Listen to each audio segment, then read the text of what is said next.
Ni Arboledan egonitzenean parrokoan neukan lagun eta arduradun nagusi bezala.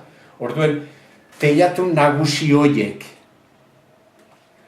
nik ezin nuen erosin gauzetarako erabili, baina Trianora esan zidatenean joeteko, ni Trianoko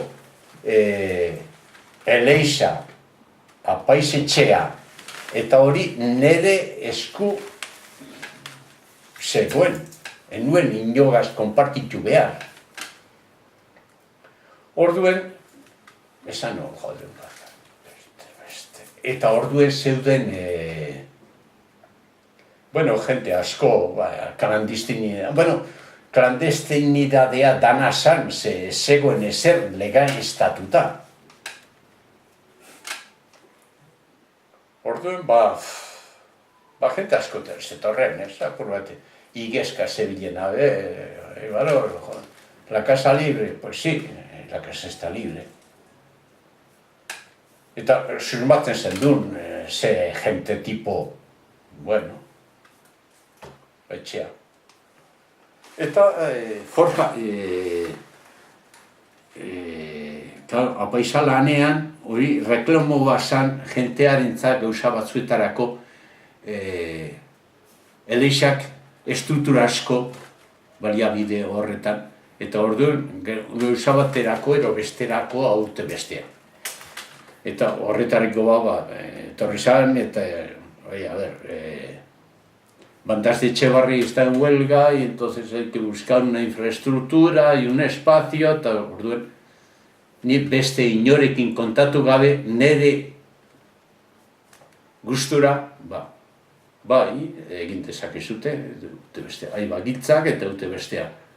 Igandeetan mesa ordu honetan izeten da, atentzioa ez deitu, eta hemen kontrol laundirik ez dago, erabile dezakezute. Eta denpora pasatu zen, aurrean nengoen lanean, eta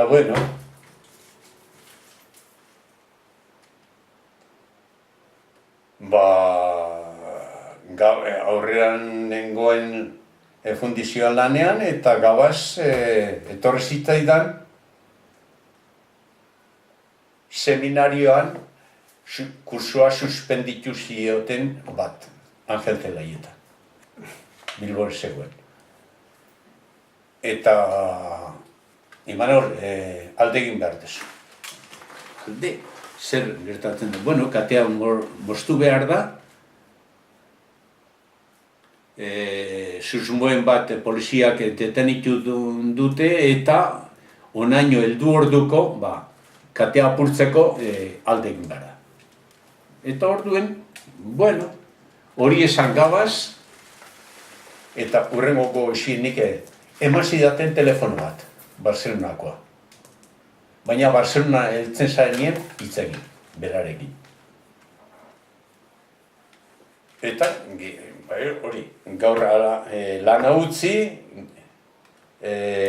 afaltzen gabaz, hurrengoko unien lanea joeteko, eta hurrengoko unien lanea joen beharrean, erropan bat hartu, diru apurroen bat neukana, eta lagunei eskatu nion, mira,